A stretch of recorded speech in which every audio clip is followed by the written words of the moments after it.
No quarto escuro, no subúrbio da cidade grande, um músico acorda de um terrível pesadelo. Nesse pesadelo, ele sonhava que estava de volta na escola, numa aula de música. Nessa escola, as aulas de música eram absolutamente obrigatórias. Os professores diziam: estamos ajudando os alunos a serem competitivos num mundo cada vez mais musical.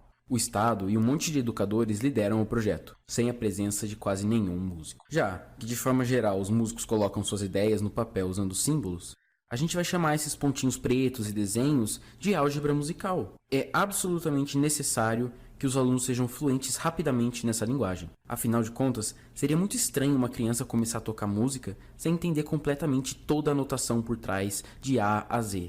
Tocar e ouvir música são tópicos avançados, reservados somente para aqueles que forem seguir carreira.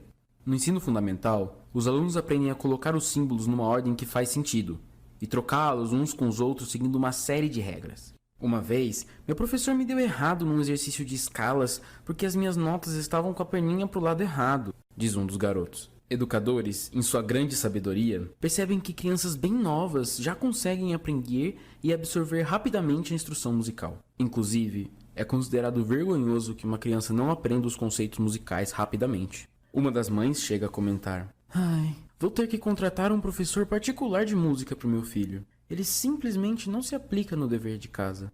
Fica o tempo todo olhando para a janela, assoviando musiquinha sem sentido algum."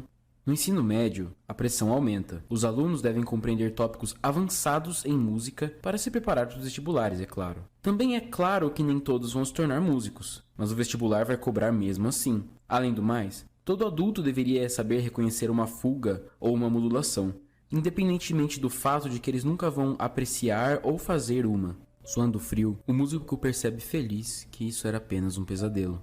Ninguém reduziria algo tão bonito e cheio de significado a algo tão trivial e sem sentido. Nenhuma cultura privaria suas crianças de experimentar e se divertir com a música.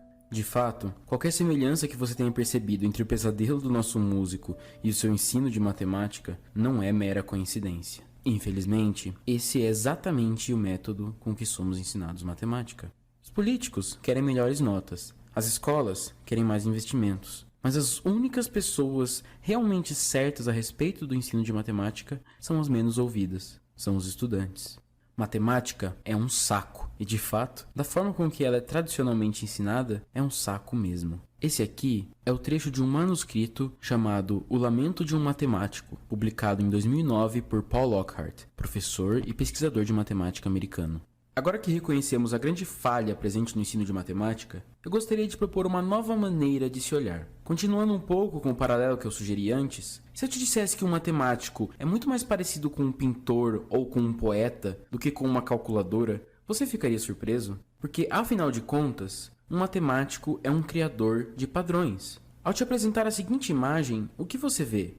Essa bonita visão é uma imagem de satélite do delta de um rio. É uma visão realmente muito bela, mas ela tem algo a mais. Perceba que existe um padrão na formação dessa imagem. E esse padrão se mantém quando a gente dá um zoom mais para o canto dessa mesma imagem. Maneiro, né? Agora, vamos olhar para outra imagem da natureza. Nossa, o mesmo padrão acontece. E, bom, o que tudo isso tem a ver com a gente? Por que isso é importante para nós? Olhem para dentro de si.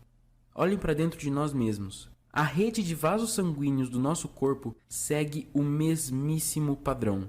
E isso quer dizer que existe uma realidade matemática tecida na lógica do universo que relaciona o interior dos nossos corpos, a formação de galhos numa árvore e a maneira com que os rios se ramificam. E a única maneira de descrever isso, comunicar isso, é através da matemática. Este padrão é conhecido na matemática como um fractal e ocorre em uma série de elementos da natureza. A matemática deve ser uma maneira como expressamos e comunicamos padrões, sejam eles naturais ou não. Quando eu te falo uma equação, o que eu estou te contando, na verdade, é que existe um padrão, e este padrão segue uma lógica. É esperado que tenha uma certa estranheza quando eu te falo que matemática é uma arte. Afinal de contas, em nenhum momento das nossas vidas ela foi apresentada para nós dessa maneira. Porém, a gente não estranha quando dizem que poesia, música e pintura são artes, apesar das três terem notação e um conjunto de regras específico. Todas as tentativas de fazer matemática parecem completamente forçadas no nosso cotidiano. É algo do tipo: crianças, sabendo álgebra, vocês vão conseguir descobrir quantos anos a Maria tem, dado que ela é 2 anos mais velha do que o dobro da sua idade há 7 anos atrás. Hã? Eca, como se alguém fosse ter acesso a esse tipo de informação ridícula e não a idade de uma vez. Na matemática que estudamos, não existem problemas de verdade. Todos eles já vêm com a solução no enunciado, e é bom que você saiba fazer eles rápido, de cor e salteado, porque vai cair na prova. Nesse curso, vamos tentar fazer algo diferente. A ideia que queremos passar é que a matemática é como se fosse um sentido nosso, que vê padrões, que entende a lógica e é capaz de comunicá-la de maneira clara e concisa. Além disso, queremos passar a ideia de que notação e simbologia são a maneira de comunicarmos essa lógica para os outros, e não um impedimento. Então, quando estudamos sobre a física das coisas, estaremos nos comunicando na linguagem universal da ciência e da lógica, conhecida como matemática, e também usando ela para descobrir, entender e fazer sentido de fenômenos que muitas vezes são bem difíceis de entender.